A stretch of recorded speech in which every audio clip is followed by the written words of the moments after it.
आज इस क्लास में अब हम बात करेंगे जाति व्यवस्था की उत्पत्ति के सिद्धांत। जाति व्यवस्था की उत्पत्ति के सिद्धांत।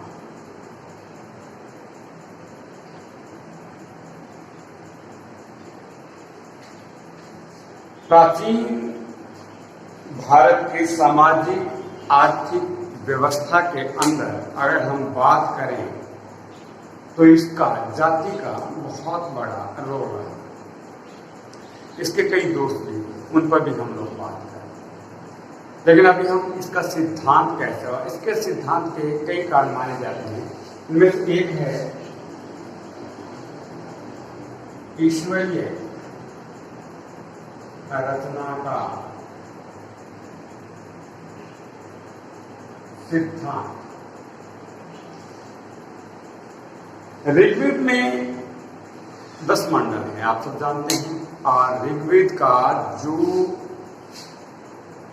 10वां मंडल है, 10वें मंडल के अंदर 12वें श्लोक में 72 नंबर शब्द जो है वो है पुरुष सूक्त।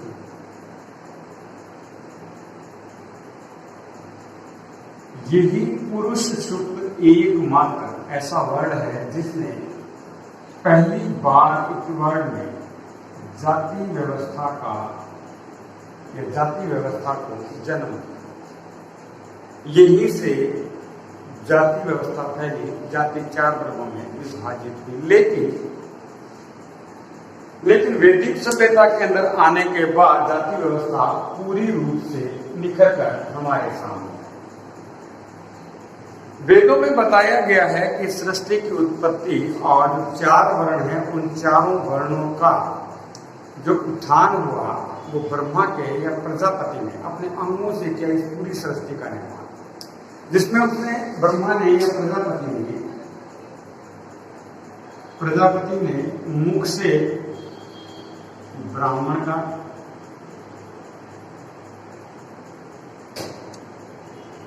अपनी भुजा से क्षत्रिय का, अपनी जांघ से वैश्य का और पैर से शूद्र को पैदा किया, ऐसा वेद बताते हैं। और इन चारों को अलग अलग काम किया गया। लेकिन समाज के अंदर अध्ययन, अध्यापन और पूजा पाठ को अपने हाथ में रखकर ब्राह्मण इस वर्ग ने समाज को अपने हाथों में लेने की पूरी कोशिश की। और वैदिक समाज या वैदिक एज में ये बताया गया कि जो जाति व्यवस्था है वो पुरुषों के द्वारा निर्मित नहीं है, ये एक ईश्वरीय रचना है। दूसरा जाति व्यवस्था की उत्पत्ति के सिद्धांत में माना जाता है वो है राजनीतिक सिद्धांत। प्रारंभ में जो आर्य थे, ये एक समूह में रहते थे, लेकिन इन्होंने इन अनार्यों पर अटैक किया और इनको अपने अंदर ले लिया। इन्हीं अनार्यों को एक और नाम जिनको दस्यु भी कहा जाता है कहकर पुकारा। समाज अपने आप में 2 भागों में विभाजित हो गया, आर्य और अनार्य। अब आप समझ सकते हैं कि ये आर्य अपने आप को श्रेष्ठ मानते थे। इन्होंने ही राजा को देवीय अवतार माना, देवता का, ईश्वर का अवतार माना और उसको क्षत्रिय वर्ग में रखा गया। और ब्राह्मण को धर्म कार्य के द्वारा राजा की शक्तियां और समाज के उत्थान के लिए आगे बढ़ाया। लेकिन जो चौथा वर्ग था, शूद्र वर्ग, उसको ऊपर के सभी समाजों की रक्षा के लिए इन्होंने अपने पास अपना दास बनाकर, और यहीं से ये जो जातीय व्यवस्था पैदा हुई। तीसरा सिद्धांत जो माना जाता है वो है धार्मिक सिद्धांत।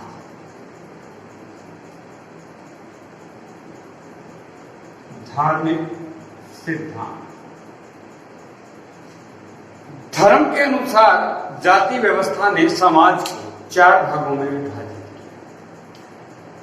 जब आर्य स्टार्टिंग में एक समुदाय में रहते थे, एक समूह वर्ग में रहते थे, लेकिन धीरे धीरे वो 4 वर्गों में विभाजित हुए और उनके अपने पर्सनल देवता हुए, उनके अपने पर्सनल ईश्वर हुए, उनके अपने पर्सनल पूजा प्रार्थना हुई, उनके अपने जिनको हम कह सकते हैं कि पर्सनली जो उनके कुल देवता हुए, उनके पूजा पाठ संबंधी, उनके खान पान, उनके रहन सहन, उनके रीति रिवाज, सब कुछ धर्म के अनुसार परिवर्तित होता चला गया, जो बाद में समाज का एक अभिन्न अंग बन गया। अब हम बात करेंगे अगले, वो है रक्त की विशुद्धता का सिद्धांत। जब आर्यों ने अनार्यों पे आक्रमण किया या दस्युओं पे आक्रमण किया, तो उनको अपने समाज में इन्होंने रखने की बजाय इन्होंने सबसे महत्वपूर्ण काम ये किया कि उनको अपने समाज से बाहर ही रखा। ना ही तो उनके साथ कोई वैवाहिक संबंध स्थापित किए, ना ही उनके साथ कोई धार्मिक रिलेशन रखे, और अपने ही सजातीय समूह में विवाहित संबंधों को कायम रखने के लिए इन्होंने रक्त की विशुद्धता के सिद्धांत का अनुसरण किया कि अगर हम किसी दूसरी जाति के अंदर विवाह करते हैं, दस्युओं के साथ अगर कोई अपने सामाजिक समझौते करते हैं, तो रक्त की शुद्धता समाप्त होने की संभावनाएं बन जाएगी।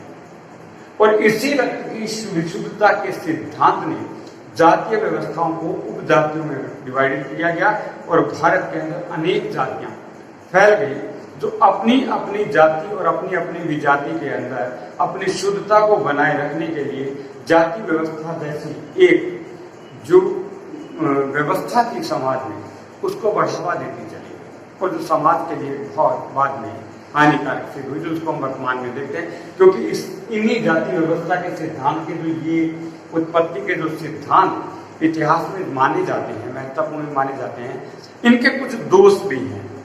तो क्यों न इस सिद्धांत से हम जाति व्यवस्था के दोषों की बात कर लेते हैं। ये तो हमने जाति की उत्पत्ति की बात की। अब हम बात करते हैं जाति व्यवस्था के दोष। देखिए, दोष के अंदर पहला जो माना जाता है वो है संकीर्णता की भाव। सबसे पता चलता आदमी की सोच छोटी हो जाए, बस मैं, मेरी जाति, मेरे समुदाय, मेरे लोग, मैं दूसरे के लिए क्यों करूं? वो वैश्य है, वो शूद्र है, वो ब्राह्मण है, वो क्षत्रिय है। अगर मैं ब्राह्मण हूं तो मैं ब्राह्मण धर्म का उपयोग करूंगा, मैं सर्वोच्च हूं, ऐसा माना।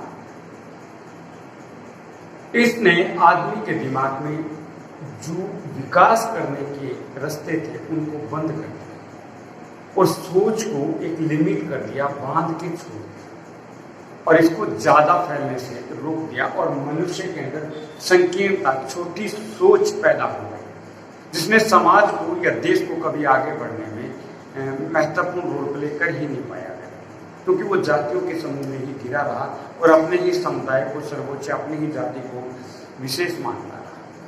दूसरा जो जाति व्यवस्था का दोष माना जाता है वो है पारस्परिक फूट।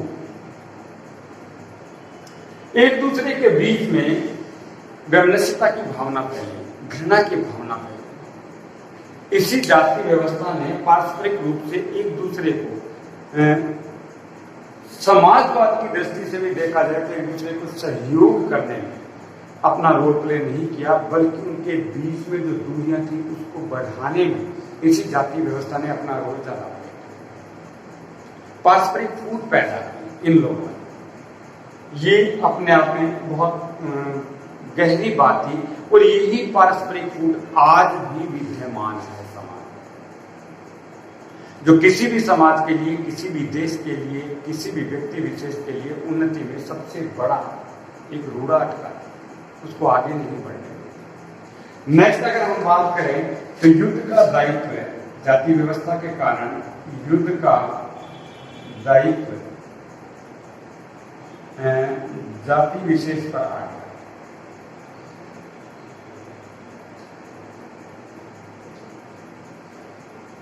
वेदों ने हमें बताया कि 4 ही वर्ण हैं, इसमें ब्राह्मण का काम पूजा प्रार्थना करना, पूजा प्रार्थना करने के साथ साथ अध्ययन अध्यापन कराना उसका महत्वपूर्ण काम था, और क्षत्रिय का काम युद्ध करना। जब विदेशी आक्रामकों ने हम पर आक्रमण किया तो यहाँ की जनता ये सोच करके युद्ध करना हमारा काम नहीं है, ये काम केवल क्षत्रियों का है और वही करेंगे, ये सोचकर उन्होंने युद्ध में ज्यादा इंटरेस्ट नहीं लिया, जिसके कारण विदेशी हम पर हावी होते रहे और हमारा देश छोटे छोटे टुकड़ों में बढ़ता रहा। और इसके पीछे अगर मूल भावना देखी जाए तो यही जाति व्यवस्था थी, क्योंकि हम लोग पूरी तरह से क्षत्रियों पर डिपेंड हो गए और अदर जातियों को हमने युद्ध कला कौशल सिखाया ही, हथियार उठाना सिखाया ही, क्योंकि उनका काम ही नहीं था। जो जाति व्यवस्था का बहुत बड़ा दोष माना जाता है। एक और महत्वपूर्ण दोष माना जाता है दक्षता एवं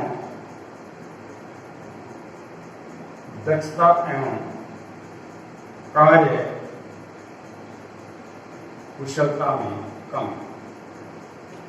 हेडिंग से पता चलता है कि मान लीजिए मेरा काम पढ़ाने का है, और अगर मुझे काम दे दिया जाए कि आप सेना में भर्ती हो जिसमें मेरा इंटरेस्ट नहीं, तो मुझमें दक्षता नहीं आएगी, मैं अपने कार्य को बड़ी कुशलता से नहीं कर पाऊंगा। अगर मुझे ये कह दिया जाए कि आपको समाज की सेवा करनी है, आपको डॉक्टर बनना है, जबकि मेरा मेडिकल साइंस में इंटरेस्ट ही नहीं है भाई डॉक्टर बनने में मेरा कोई इंटरेस्ट नहीं है, तो मैं अपने कार्य के साथ न्याय नहीं कर सकता। और ये कहाँ हुआ? ये हुआ जाति व्यवस्था के कारण, क्योंकि अगर कोई भी शूद्र वर्ग का या वैश्य वर्ग का या क्षत्रिय वर्ग का व्यक्ति अगर पढ़ने में बहुत इंटरेस्टेड था, वो बहुत अच्छा पढ़ा सकता था, बहुत अच्छा अध्यापक बन सकता था, लेकिन उसकी दक्षता और उसकी कार्यकुशलता को कुचल दिया गया, क्योंकि उसकी जाति उसको ये परमिशन नहीं दे रही थी, उसका काम नहीं था पढ़ाने का, वो काम ब्राह्मणों का था।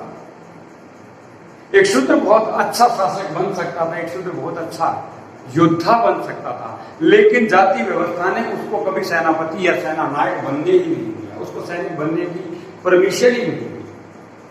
जाति व्यवस्था के इसी दोष ने दक्षता और कार्य कुशलता में व्यक्तिगत प्रयासों को बहुत ठेस पहुंची, बहुत धक्का लगा और समाज डाउनफॉल में चला गया, जिसकी वजह से आज भी हम लोग कहीं ना कहीं लैक ऑफ यूनिटी से डरे हुए। उससे हम लोग जो हमारी यूनिटी की कमी है, जो आपसी सामंजस्य है, उसके अंदर अभी भी इसी जाति व्यवस्था को हम लोग खींचे चले आ रहे हैं, और जिसकी वजह से ही आज दुनिया में तरक्की नहीं हो